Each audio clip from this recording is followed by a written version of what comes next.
to the She Leads podcast.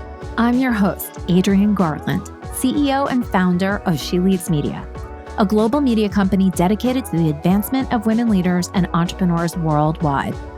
I'm also an adjunct professor at NYU and Rice University, where I teach on the topic of entrepreneurship. I'm a mom to two wonderful young men and married to my best friend from college. Join me each week as I dive into raw conversations with remarkable, uncompromising, and inspirational women entrepreneurs and leaders. My hope is that these conversations and their advice will encourage you to put yourself out there and gain the visibility that you and all women deserve. We're all about stripping away the sugar-coated conversations and moving boldly in the direction of our magnificent dreams. For far too long, women have been conditioned to soften their words, modify their actions, and show up in the world to conform to outdated at best and harmful at worst cultural norms and ideals. Why? To keep those who are outside of the power structures from gaining power, prestige, wealth, and influence.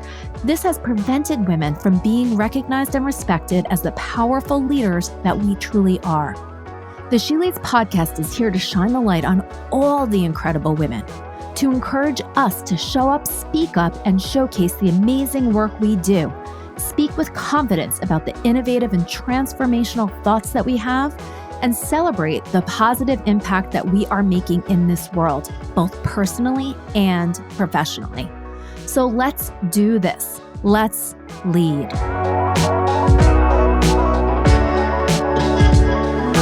Hello, everybody, and welcome back to the She Leads podcast. This episode is brought to you by the She Leads Podcast Network and the She Leads Live conference that's taking place October 17th through the 19th this year.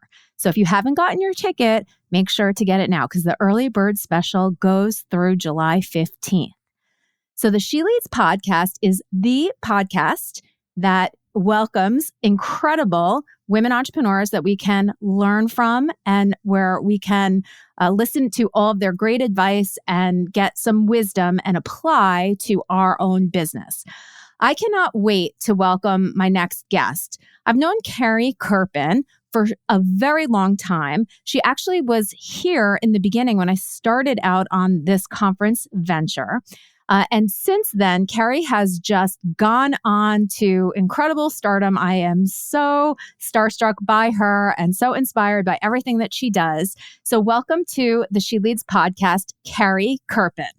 Thank you, Adrienne. I'm so excited to be here. And I actually just realized as you were talking that your conference was featured in my book. I talked about years ago in Work It. I talked about a visualization exercise that someone did at a conference. And I'm just thinking back and it was totally yours. And I had visualized having my next child and like what my life would be like in several years. And it was really accurate and crazy. So that was from She Leads. So everyone should go to that conference. It was awesome. Oh my God. You know, it's so funny. There's someone else that is probably a mutual contact of ours that was at that conference with that visualization as well. And she said that that particular visualization, Vanessa Loader was the woman that did the visualization. This woman, her name is Haley Foster, said that Of course I know. Okay, so that she went through the visualization and she visualized her role and what she would be doing, and it completely changed her life for the better as well. So that must have been the most powerful visualization ever. Yeah. Amazing. And it's a testament to you for putting together those types of conferences. That's awesome. I can't wait to go in October. Oh my gosh, I'm so excited. So Carrie, before we dive in, I was thinking about you, and I actually was thinking about you last night, and I was thinking about unicorns, right? So like unicorns, billion-dollar value corporations. And I said to myself, Carrie is a unicorn, maybe not a billion-dollar value in corporation yet, but everything that you've done is just so inspiring. And I don't mean to be, piling it on like that, but I'm just going to kind of play to you what was going through my mind. So I thought to myself, well, first of all, Carrie started out as an entrepreneur working with her husband, right? Or husband to be, actually, at that point, right? Yep. So working with your husband in an entrepreneurial venture when you're first starting out on your journey, your life journey together, is pretty intense, right? And that was incredibly successful. And then through that, you grew your own business and had multiple children along the way. So, you're a mom, you are a business owner, you are working with your husband. All of those things, just by way of doing them, are so incredibly impressive. But then you went on to actually build an asset and sell your company and then start another one. All of these things and blow past the $1 million mark. So all of those things, I think, combined make you a unicorn or a quadruple threat or whatever it is. And I just want to sort of hear about all of it. So let's kind of go back for the people that don't know you. Can you talk a little bit about where your journey in entrepreneurship sort of started? Sure. And first of all, thank you very much. I'm nowhere near $1 billion valuation of a unicorn, but I do love unicorns and think they're magical. So in that sense, I certainly accept and honor that compliment. So thank you. Okay. So the start, I came from a background. First, I worked on the brand side in marketing, and then I worked in media sales. And I met my husband, who wanted to get married and wanted a larger than life wedding. And I don't mean like if he wanted to invite his high school friends or even elementary school friends. I mean, if he were on this She Leads podcast, he'd say, hello, listeners, I would love for you to watch me get married. Now, I had a starter marriage that my parents paid a lot of a wedding for. I was 24 years old. I was divorced by 26. I was humiliated and embarrassed and felt like, talk about a rich, the investment of that wedding was really a personal point of pain for me. Yet, so I wasn't going to spend money on a wedding like that again, but I wanted my future husband to have the wedding that he wanted. And so since I came from a brand and media sales background, I started brainstorming, right? Like any business usually starts with a problem that needs to be solved, right? I'm like, okay, how am I going to build this wedding?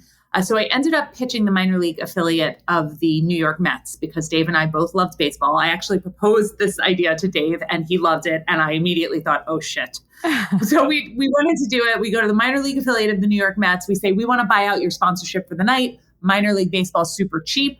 They say, okay. We say, we're going to call it Our Field of Dreams. Instead of Pepsi tossing t-shirts into the audience in between innings, 1-800-Flowers is going to toss bridal bouquets. And it's going to be cute and it's going to be campy and it's going to be fun. And we'll get married on the field in front of the entire audience and every single person we want to invite to this wedding. And we'll have a little party in the back and we'll raise money for charity and hopefully get some press for the sponsors. So the Brooklyn Cyclones thought we were nuts, but we said, okay, let's try it. We all decided together collectively we'd do it. $100,000 in sponsorships later and $25,000 raised for the National MS Society. We had an epic wedding in front of 5,000 friends, family, and strangers. And then we also got a ton of press. I mean, this hit on every possible angle, right? It was a sponsored wedding, so that was kind of edgy or icky, right? People didn't know how they felt. And yet it was the sweetest story of baseball and charity and all of the feel goods. And it was interesting. So we got mass coverage. And so after this happened, all of the sponsors came to us and said, this was amazing, you guys. We would bet on you do something again. We weren't going to have a sponsored baby. We certainly were not going to have a sponsored divorce. And so we decided that we would start a word of mouth marketing company instead. We had no idea what we were doing. Neither of us had any agency experience, but we started. And when we did, right around the exact same time, Facebook opened beyond the college market. And so when that used to be for you youngins, Facebook was just exclusively for kids in college. And we had obviously already graduated college. We had no idea what Facebook was.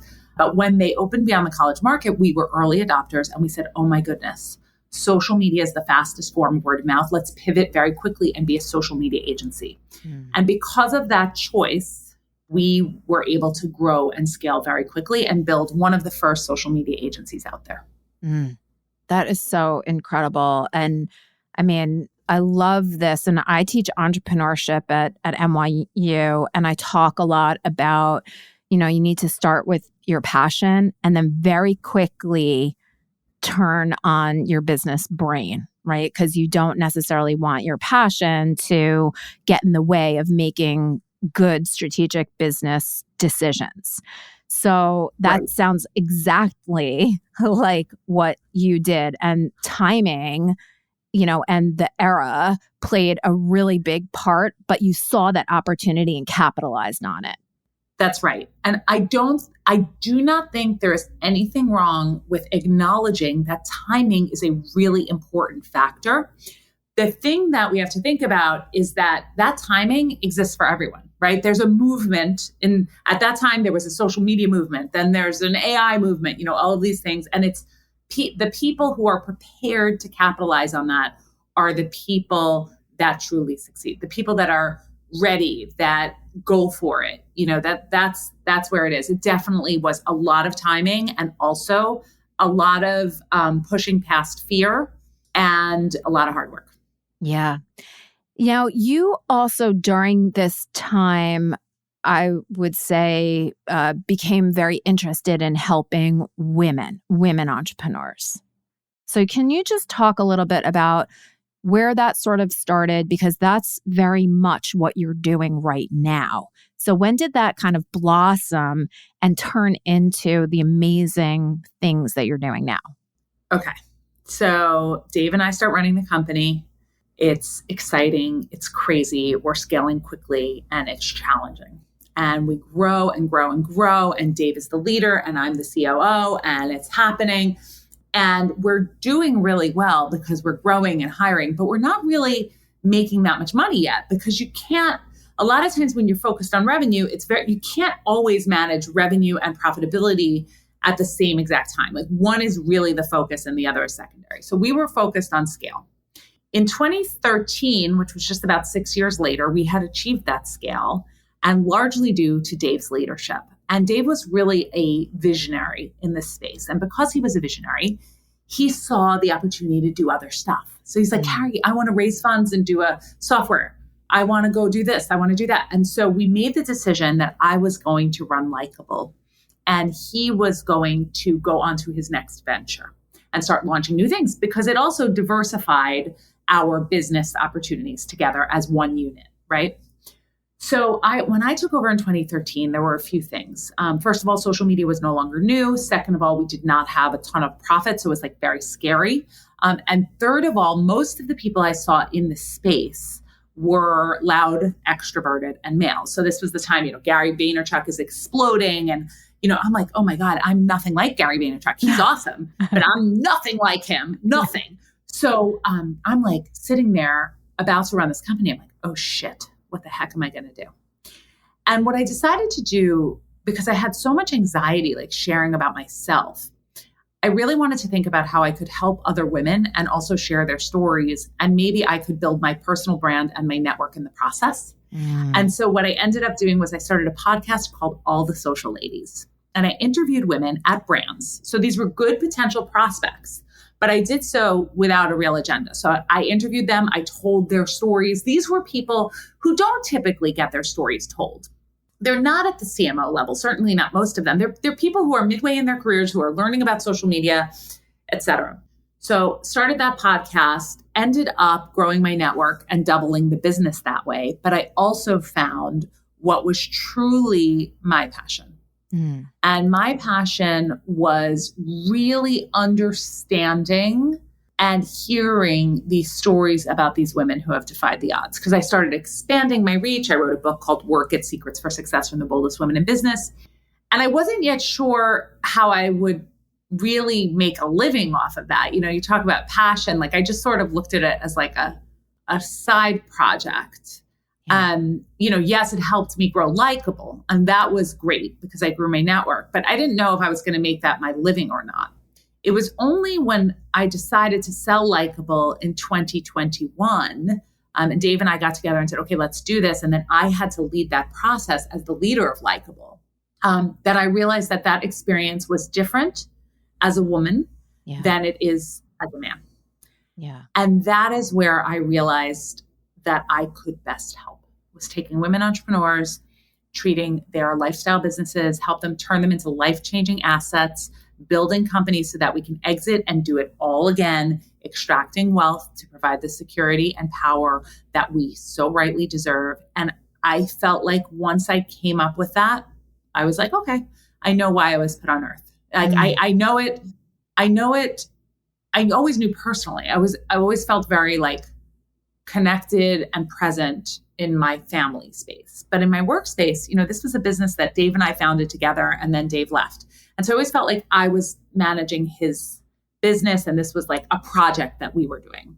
Right. But when I founded my next venture, which is the Whisper Group, which is an exit readiness advisory practice for women-owned businesses, I really felt like I was living in the most ultimate version of my truth. I am so excited about the Whisper Group. Just the fact that there is a consultancy run by someone who has been through it all, right? And you're putting the message out there that women who start businesses can build something of value that is sellable.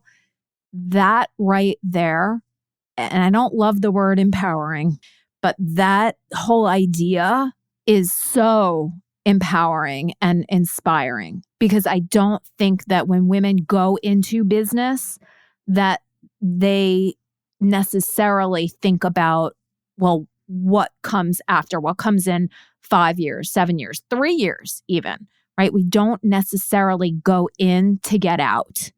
And so that is a huge mindset shift, and actually something that I've also been thinking about very much when it comes to She Leads Media, because it's an incredible brand and it's been around for a while, has a lot of traction, but thinking about it from a different perspective, how can I extract the value that I have put in and built over all of these years and maybe move on to something that's going to grow me? That's exciting. That's right. And that's the thing is, like, I think it's a paradigm shift. When we read about exits, we read about huge companies. We read that Instagram was acquired for $1 billion by Facebook or Meta at the time. And we don't think like, oh, I have this business that produces a couple million in revenue or even a few 100,000 in revenue. It's a profitable business and I could potentially sell this and go on to do whatever's next for me. That's my goal. Really, I'm very motivated by freedom. And so I think providing women with the freedom to make choices, I think is really key here. It's the ultimate. And it's the ultimate. That's everything. And for me, with the Whisper Group, I wanted to do a couple things. One thing that was really important, because there are so many coaches in the world, there are so many advisors in the world. The only people who are qualified to be Whisper advisors are women who have sold businesses. And what I do is I match up a woman in a particular type of business with another woman who's exited in a business like that. So for instance, I would advise on agencies, but you as a media company, I would match you with a woman who sold a media company. So they have a perspective. They've been in your actual shoes. I think that level of competence and experience is essential. And so that was like a really key part of the Whisper Group for me. How do you get women to, before they even reach out to you, right? So the people that reach out to you right now, they're in the mindset of like, okay, I think I have something of value here. Can you help me? But even before that, even when women are starting businesses, they're a year in or so, how can you get them to consider that in whatever time frame they have, that their business can be sellable so that they're building a business that is sellable? That's right. I mean, ideally, the day you should start thinking about your exit is the day you open the company, when you're thinking about what the business could be. And that requires a lot of education, because especially for women, when I ask you, why did you start your business? You will go on a very inspired and beautiful talk about why you started. But if I say, how do you think your business will end? You will become totally flummoxed. You'll say, I don't know. First of all, it's uncomfortable to talk about exits. It's uncomfortable to think about it. And also, I think we just a lot of times envision failure and, we'll just close it down or, whatever, I'll give it to someone. And really, there's just so much more opportunity than that. So the way that I help people realize that is just through my content. I mean, I think for the first year of this business, I'm focused much less on monetization in the first year and much more on education. Yeah. And that's a very hard shift for me as somebody who went from building a very profitable business that was doing very well and, all of that. And then going into, nope, I don't care if I make $1 off of this for the first year because the first thing I have to do is educate. It's a hard shift, but it's a necessary one because when you're carving out a sort of a newer category, and listen, exit planning isn't new, but right now, I really haven't seen exit planning that is specifically focused towards women-owned businesses. Yeah. And so I really need to focus on education, which means I have to lean into my own content. I have to lean into all of that. And that's deeply uncomfortable. Remember, I built a business by telling other women's stories. Now I have to make it as much about me as I do about all of the women whose stories I still tell. Now I tell stories of exited female founders, but I also have to tell my own and have my own strong point of view and be out there all the time. And that's a big change. Yeah. But you're really, I think the Whisper Group is, of course, going to be successful because as I hear you saying that you are such an incredible communicator and you connect with people on such an emotional, heart-based level that you don't need to be this extroverted Gary V type in order to get your message across. You can be exactly who you are. And that is so welcoming to so many women entrepreneurs that we love Gary V, but we're not going to go talk to him because we're afraid of him. We're afraid of him. We're afraid of what he's going to say to us. Afraid of the questions he asks. He's great. He's actually a super nice guy. I just think I'm really, I hate this word is overused, but I'm really focused on being completely authentic and in the way that it's different than it used to be. So I think previously I would be like, especially because I had a business called Likable, I was really afraid to offend or have a strong point of view. Yeah. And so now what I'm doing is I'm putting out a stronger point of view, but then I'm providing a behind the scenes about how that feels in that process. And that is the authenticity that I think is hitting in a strong way right now. At least it's what seems to be resonating. And so I think just being honest about the content that you put out and just real about it as you're building, it's great. And ideally, the benefit of having a company like this after you've sold is that you've built enough of a nest egg that you can afford to focus for a year on like, okay, I'm just going to build this without worrying about revenue for a whole year. Yeah. And I'm going to learn how that feels in my gut. Like it's a tremendous privilege to be able to do it.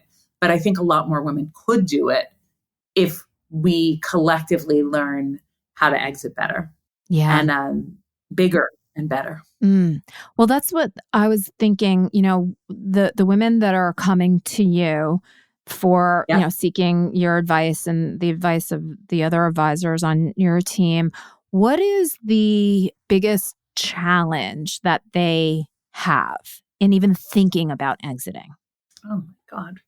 There's so many challenges. So first of all, they think about exiting, but they may or may not really be ready for exit. They call because they want to set some kind of exit plan. But so much about exiting is not just about the business. It's about you personally.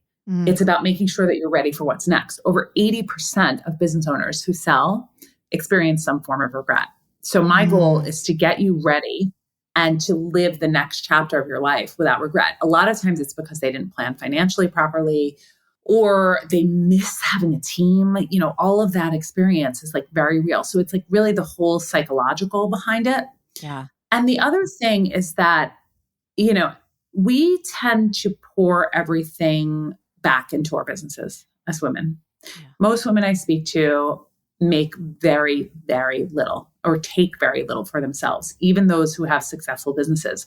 And the reframe that I want people to think is that every dollar that you extract from the business contributes to the multiple for which your business will be acquired. So in other words, the profit you make when you are valuing your business, it will be a multiple of that profit. So let's say you make $100,000 in a year and you are a business that's valued at 6x, that means you're worth $600,000.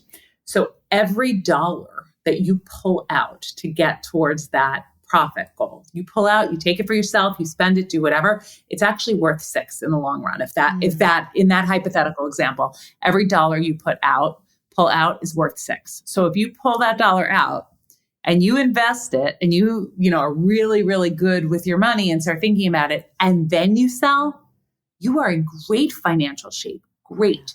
And so I would like for women to pull more out of their businesses. Not so much that it hurts the business, but I don't want us to be afraid of making money.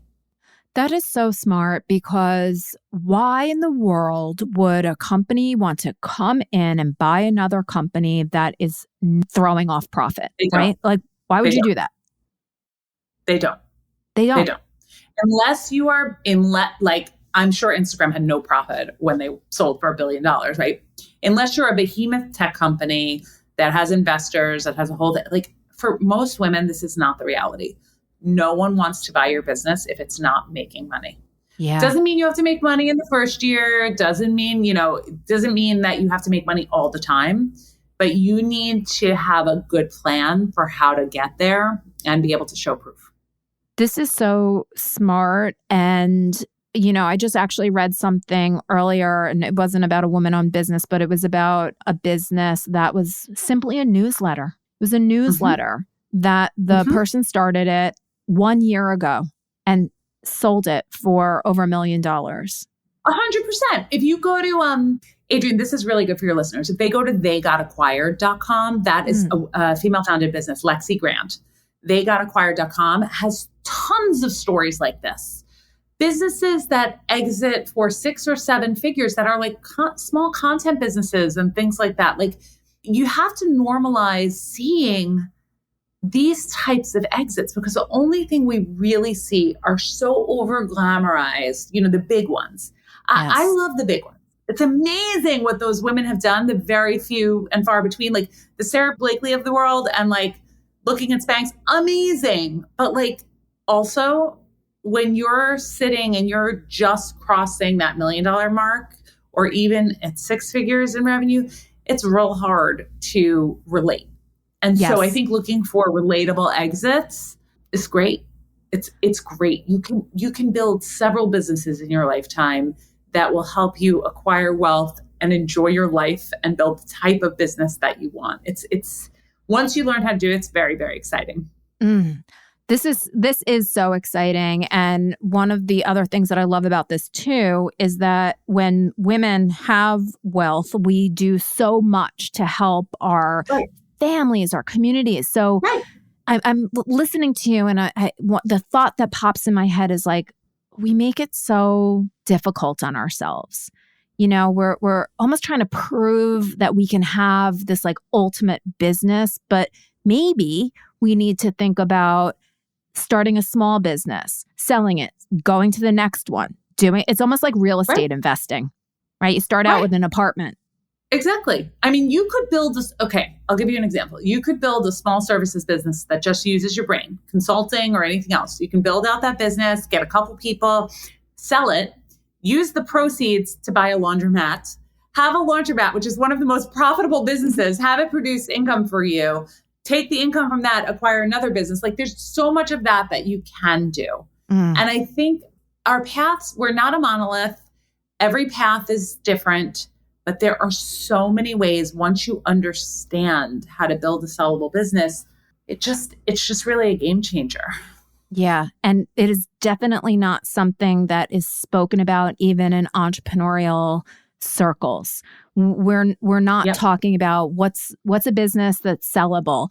How do we then go buy a laundromat or, any other quote unquote boring business that throws off a lot of cash for us. Like, we're not taught that aspect of entrepreneurship. I mean, I think that would be such exciting content to just wrap my head around, because that is not how we're taught. Oh, yeah. Yeah, you should, for buying businesses, follow Cody Sanchez. She's amazing. Oh my God. Brilliant Latina entrepreneur. She's killer. Cody, Codie Sanchez. She's awesome. The other piece that I will say about the Whisper Group, which could be beneficial for your listeners, is that the reason it's called the Whisper Group is not just because it's like sort of taboo to talk about exits or we feel uncomfortable, or also we need a level of confidentiality, especially if we have employees. But it's also because Whisper stands for the 7 tenets that I believe is required to build a healthy, scalable, and saleable business. And that's your why, your how, your income, your secret sauce, your profit, your executive team. And if you are a solopreneur, your executive team is your processes, and your roar factor, which is when you go to sell this business, how confident are you going to be when having like your financials ripped apart and all the stuff that happens in due diligence. So that is actually why we're called the Whisper Group. And that is, I give off a lot of free content about using that Whisper methodology to help get your business really sale ready from day one. Brilliant. I mean, so brilliant. And those are the pillars of what's needed to have a profitable business. And so many times, though, that financial piece, I hear from so many women entrepreneurs, it's the thing that they are so scared about, right? Oh, terrified Of the numbers. Mm-hmm. And that's also something that I feel like we need to get so much more comfortable and just educate ourselves about and play, not make it so serious. Like if we spend, $20 more, that our whole life is going to fall apart. We're so afraid. Well, the thing is, anticipatory anxiety is so much worse than actually dealing with reality. Like, if we don't know our finances well, I'm really anxious when I don't know my finances well. Yeah. So when I see something and I'm like, oh shit, Carrie, you're in trouble. Like, I will tackle that and I can address it as long as I understand it. But I think what happens is we often avoid it because most of us didn't go into business because we love mathing, because we think QuickBooks is really cool. Like, that's not, we go into business because we have an idea, we love something, all of these things. And by the way, numbers was a learned skill for me. I'm definitely more of a creative person than a numbers person, but I did learn to, and it probably takes me longer, by the way, than the average numbers person to do the numbers. However, I did learn it and tackle it, and it made me an infinitely better entrepreneur, negotiator, and certainly helped me at exit. Oh, yeah. I want to just touch on one thing too, because I don't want this to be lost on everybody, because sometimes you hear from women entrepreneurs and you don't really understand their, what they're contending with, like personally. You have outside of the business and everything that you're doing, you have a rich, full, busy ass life. So, I mean, this is a cliche question, but sort of how do you do all of that? I do all of that by having a partner who is 50-50 in all things. I do that by having immense privilege to be able to afford help when I need it. I do that by having, this is random, but I think it's both hard and easy, but it was a little bit easier having kids with a wide age range. I have kids ranging in age from 21 to 9.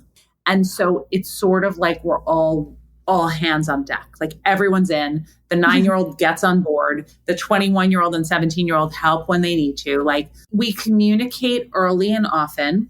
It's not perfect.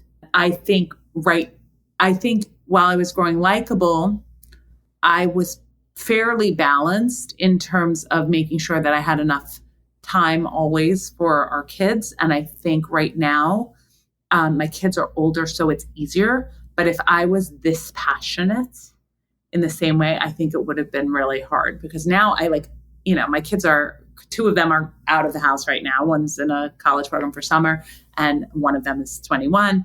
And then I only have the little one. So yes, there are baseball games and there are these things and it's hard. But I come from now, I am afforded the privilege of having a husband who works from home also and does after school and is an amazing partner in every way. And B, like, when I need it, I have support. And so I think that's how it's freaking hard. It is hard. It's really hard.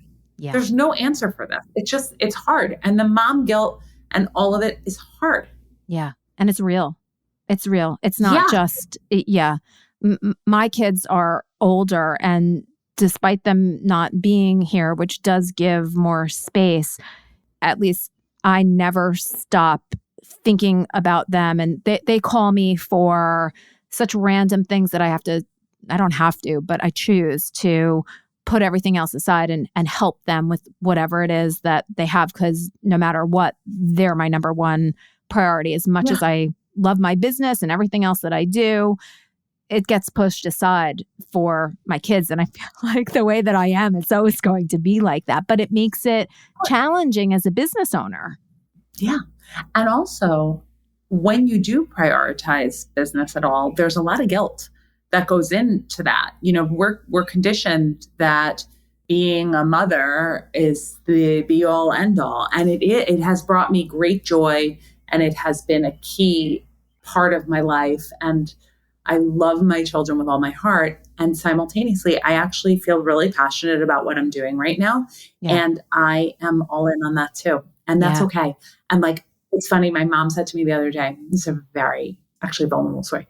My mom said to me the other day, she was like, "Oh my God, I was reading something on the Whisper group, and you didn't mention your kids."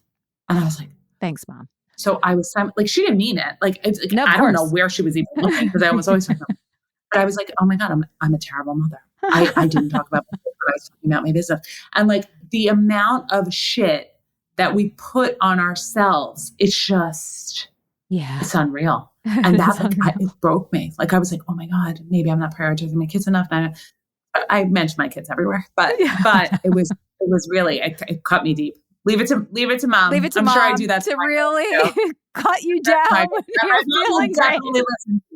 She will definitely listen, by the way. I love her. She's the best. Of course. No, it's so great. And it doesn't come from any other of a place, but just like being a mom, I mean, yeah. But that's hard too, right? Like being a daughter and holding up expectations of your family and your mom and all of that too. My mom, I love her beyond everything in the world, but she'll say things to me like, "You're doing too much. You really need to rest and not extend yourself so much. What are you doing, Adrienne?" And it comes from a place of love. At the same time, I'm like, "But you don't understand my drive." Like my drive does get me exhausted, and I might cry and be tired, but I need to do that so that I can then move on. Of course. Yeah, absolutely. This is such great stuff, Carrie. Oh my gosh. How can people find out about you, the Whisper group, get their heads in the space of exit? Okay. Here are all the ways. You can go to wearethewhispergroup.com. That's about the Whisper group. You can always visit carriekerpen.com, which has all stuff on me. You can also go to closetheexitgap.com, which has a report on the disparities between exits of male-founded businesses and female-founded businesses. And stay tuned, because we've got some big announcements coming soon about upcoming content that you might be interested in. Oh, I am so excited. Thank you so much for sharing and just being vulnerable and genuine and you, as you always are. I just really enjoyed our conversation, and I can't wait to see what the Whisper group does, the exits that it produces, and the shifts in mindset that it creates. Awesome. Thank you. And thank you for having me on, Adrienne. I love what you're doing. Love it. Thank you.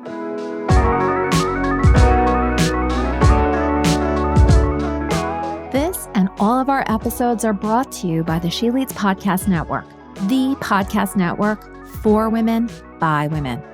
Thanks so much for listening to the She Leads podcast. If you enjoyed this episode and you'd like to help support us, please share it with others, make a personalized post about what you took away on social media, and please leave us a rating and review on Apple Podcasts. This helps our guests and our show to continue to gain visibility and traction. To learn more about how She Leads Media helps women to gain visibility, you can follow us on Instagram at She Leads Media, or you can head on over to sheleadsmedia.com. If you'd like to network with me and other amazing women, don't forget to join us each year for the She Leads Live conference. Thanks again, and we'll see you soon.